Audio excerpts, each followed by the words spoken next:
Come on in, y'all, and welcome to my review of the after party for Married at First Sight, Season 15, Episode 9.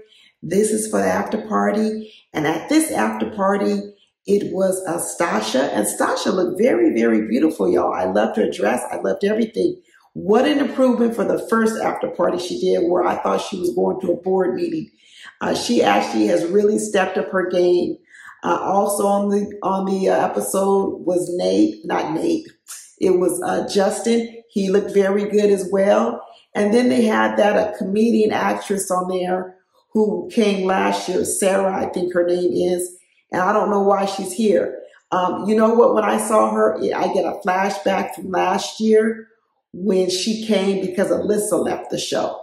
And what they brought these experts in, not experts, these guest people, was because they had lost a couple. I am wondering if when we saw those scenes from Ben and Morgan, when Morgan walks off and says she's done with Ben, if she actually becomes even done with filming. Because otherwise, I don't know why this Sarah girl is on here. She's like a filler. But anyway, we'll see what happens. But that's kind of what I'm starting to feel, because I was like, wait a minute, why is this Sarah lady here? But anyway, you know what? The after party was really good because we got to hear Stacia's feelings about how Nate got her all the way together. And Nate told her, it's not a me thing anymore, it's a you thing. And you know what? Stacia admitted it. She owned up to it, that she was being very selfish. She felt that she was being selfish and rude, and that she wasn't giving Nate's feelings more consideration. She acknowledged that he might have been a little bit scared, but she acknowledged that she was just on a one-track mind, just thinking about herself. But her little arrogance came out too, because she started talking about how, how dare he tell me I'm only a 4 out of 10.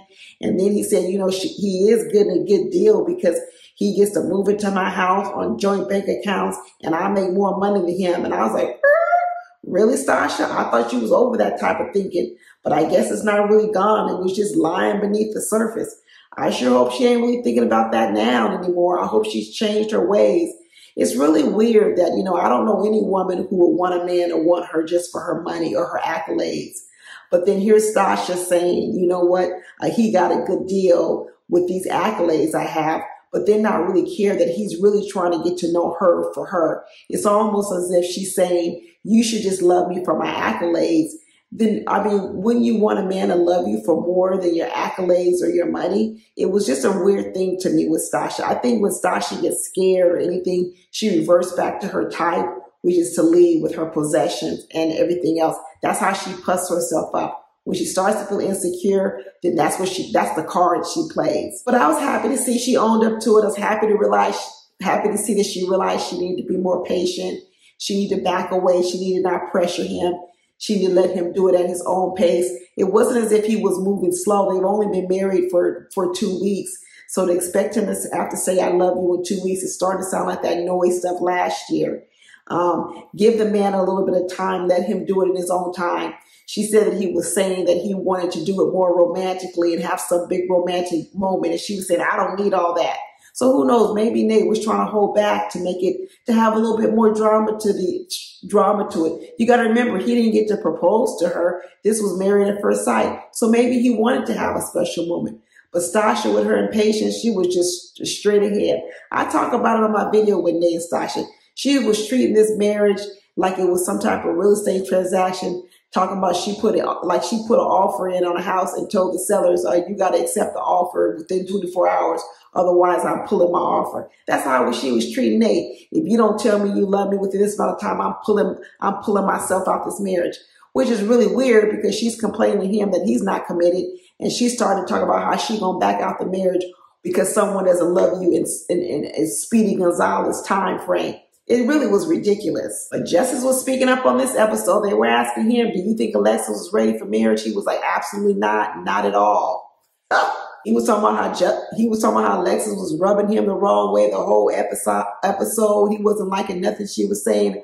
I don't know. It ain't looking good for Justice and Alexis. Even that Sarah over there asked Sarah, do you think Alexis and Justin are going to make it? And she was like, no, it don't look good at all.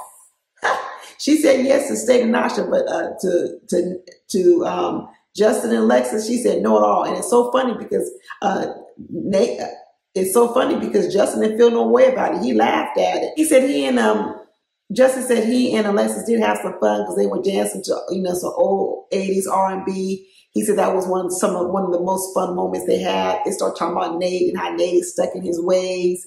Mitch the Itch is what I call him. They said he just likes to do the opposite of what everyone else does. He's just a contrarian. If you say it's white, he's gonna say it's black. If you say go, he's gonna say stop. If you say come, he's gonna say go. That's just what Mitch is. It's almost like whatever you do, he wants the opposite. He's not agreeable. He doesn't know how to get along with people. Like I said in my video with him and Kristen, it's going nowhere. She's not gonna be able to sustain a life like this. She doesn't even want this. So I think their marriage is going to be over relatively soon as well. I don't even know if she'll say yes on decision day, but even if she does, it's going to end shortly thereafter because he might have made a little progress here, a little glimpse, but it's not enough. It's almost like a person who takes 3 steps forward and 4 steps back. Stacia was talking about how she was staying calm the whole time she was getting into it with Nate. She was saying because Nate told her he didn't want no ratchet wife. She says so she was trying to keep calm and cool whenever he gets upset. She tries to maintain her composure. But she said up inside she was cussing and fussing, but she didn't let it out. She said she's the queen of ignoring a person. So she said when she get mad at him, she can walk right by him and not say a word. The silent treatment. She said she wanted to get better at communicating because she feels as if, Nate may be giving her things, but he's not giving her the things she wants. He's giving her other things. Well, because we know the only thing Stacia wanted in that moment was to hear, I love you. It didn't matter what Nate said, what Nate was going to give her. She was like, that ain't the gift I want. I want the I love you gift. And he says, I'm not giving you that. And she was unhappy. And she was trying all kind of ways to manipulate him and for him to tell her that he loved her. She was trying to say, well, commitment is love and this and that. Pastor Cal said this and you're not doing this, you're not doing that. What's the score today? She said she needed to hear it because she's getting scared. Last time Justin was on the after party, he was saying he didn't think he and Lex was going to make it. And let me tell you, this time on the after party, he didn't have too many better words to say he didn't have too many better words to say about Alexis this time either.